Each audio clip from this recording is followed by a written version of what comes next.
자, 여러분 안녕하세요. 호정신입니다. 오늘 가려고 하는 카페는 여기 뒤에 보이죠? 여기 보이는 이제 피넛 커피라고 하는 곳에 오늘 방문을 하려고 해요.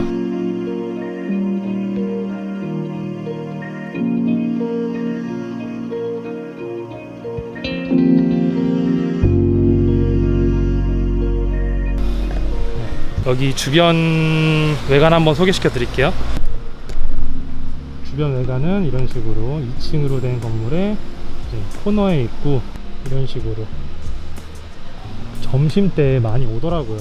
저녁때랑 많이 오는데 지금 코로나라서 사람이 그렇게 많이 있진 않아요. 세마 머신까지, 그리고 에바퓨어까지 아주 멋들어진 장비들을 갖고 있는 걸 볼 수 있습니다.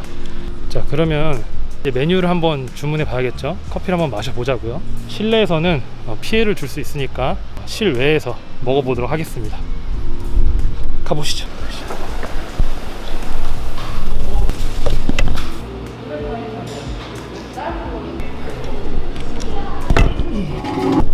일단 여기 보시면은 공간에 대한 그런 브랜딩? 이런 것들이 있단 말이죠. 그냥 단순하게 하얀색으로 인테리어를 해놓은 거 위에 간단한 그림만으로도 충분히 매력적인 공간을 만들 수 있다는 거예요. 그런 부분이 참 마음에 들었어요. 네.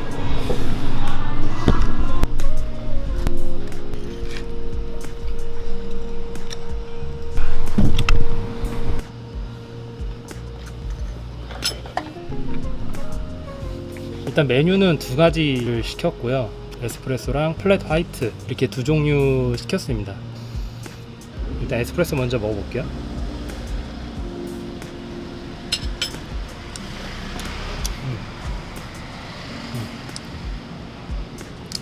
예전부터 여기 에스프레소 먹었을 때 그 특징이 뭐냐면, 보통 다른 그 카페 에스프레소 먹었을 때는 약간 산미가 있거나 조금 아린 맛이 난다거나 자극적이거나 이런 부분들이 있었는데, 여기 이 피넛 커피 에스프레소 먹었을 때는 되게 묵직하고 흙향? 흙내음이나 바디감도 높고, 여기 카페 이름과 비슷하게 너티한, 근데 가볍진 않아요. 그러면서도 되게 마시기 편한 그런 스타일의 에스프레소 같아요. 그리고 되게 이쁘게 플랫 화이트를 만들어 줬는데요.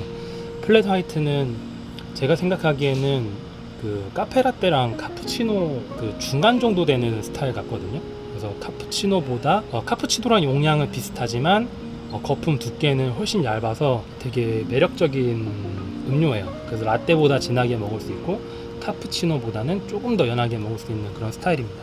그래서 이 메뉴 만들 때 특징은 밀크 스티밍을 굉장히 얇게 내줘야 된다, 그런 그 특이사항이 있고, 그리고 하나, 둘, 셋, 넷, 5개 음료 위에다가 하트를 5개나 그려줬어요.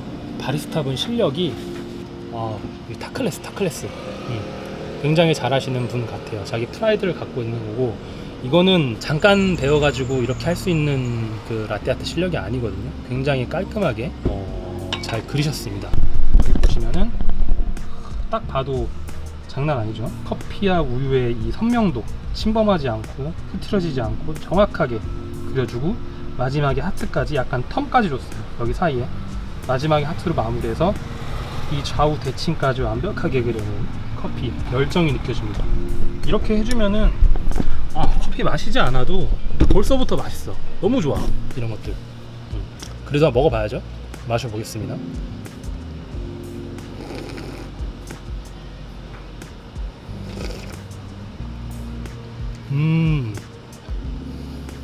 커피 마셨을 때, 아까 전에 에스프레소 마셨을 때 좀 묵직하고 너티하고 약간 그 흙내음 같은 좋은 느낌으로, 이런 느낌이 난다고 했잖아요. 근데 이게 우유랑 어우러지니까 약간 밀크 초콜릿 같은 느낌이 나요. 그리고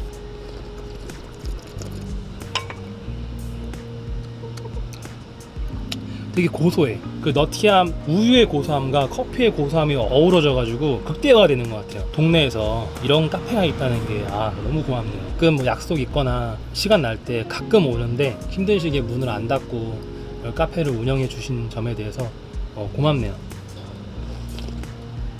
이제 안쪽에 그 인테리어를 설명드리자면은 안에 그렇게 큰 인테리어 요소들은 없어요. 근데 일단 노출을 시켜놔서 약간 차갑다고 느낄 수 있는데 그 사이사이에 포인트적인 인테리어 요소들도 많고요. 그리고 일단 여기를 운영하시는 분 자체가 커피에 관심이 되게 많아 보여요. 소도구들이나 작은 기물들이나 이게 그냥 단순히 자본금 있고 투자한다고 되는 것들이 아니거든요. 카페를 딱 들어갔을 때 그 테이블, 그리고 장비류, 그리고 인테리어, 그리고 뭐 전등 이런 거 하나하나가 다 어우러져 가지고 온전히 커피에 집중할 수 있게끔 이렇게 분위기를 잘 만들어준 것 같아요. 그리고 여러분들한테 그 소개시켜 드리고 싶은 자리가 있는데, 지금 여기 앉은 자리 있죠? 여기 되게 귀엽거든요. 그냥 보여드릴게요. 매장 바깥으로 작은 턱을 이용해 가지고 이렇게 테이블을 만들어서 바깥에서 좀 재밌게 먹을 수 있는 이런 공간적인 요소도 있습니다. 이런 부분도 다른 카페에서 많이 참고했으면 좋겠어요. 제가 그 카페 갔을 때 뭐 좋은 장비, 좋은 인테리어, 그리고 멋진 뭐 외관 이런 것도 다 좋지만 손님을 대하는 그 서비스, 그런 부분도 되게 중요하다고 생각을 하거든요. 이미 커피를 먹기 전부터 여기는 뭔가 교육이 제대로 됐구나, 여기는 자기들만의 그런 색깔, 무조건적인 막 어서 오십시오, 안녕하세요, 뭐 어디입니다, 막 최고로 모시겠습니다, 이런 너무 일방향적인 서비스가 아니라 뭔가 고객이랑 소통하고 있다는 느낌, 이런 것도 되게 중요하다고 생각을 해요. 그리고 복장, 제가 카메라에 다 안 담아서 못 보여드렸는데 여기 지금 운영하시는 매니저님인지는 모르겠어요. 근데 그분도 복장을 제대로 갖추고 있었어요. 일하시는 안에 바리스타 분도 앞치마 딱 메고 누가 봐도 되게 힙한 복장으로 앞치마를 메고 있었고요. 그런 부분에서 오는 신뢰감, 이런 것도 굉장히 중요하다고 생각을 합니다. 그리고 이 잔이랑 이 에스프레소 잔이랑 예전에 원래 이 잔이 아니었어요. 지금 전체적으로 컨셉을 바꾸신 것 같아요. 안에 인테리어 바꾸면서 잔까지 같이 바꾸신 것 같은데, 이렇게 계속 카페가 발전하고 숨쉬고 있다는 느낌을 줄 수 있게끔 여기 사장님께서 그런 투자를 아끼지 않는 것 같습니다. 결국 자기가 좋으니까 이렇게 하는 거겠죠. 그래서 저는 요즘에 사람들이 저한테 물어봐요. 뭘 물어보냐면은, 맛있는 카페가 어디야? 너는 어디 카페가 제일 맛있어? 이렇게 많이 물어보는데, 제 생각에는 옛날에는 어디 카페에서 누구 바리스타가 내려주고 뭐 어떤 생두 사용해서 뭐 커피를 만들어서 굉장히 맛있다더라, 이런 적도 있었지만, 지금은 커피는 그 카페를 가기 위한 약간 매개체 같은 그런 역할을 해요. 저는 커피를 마시기 위해 이제 가는 공간보다 그 공간에 머물기 위해 가는 거?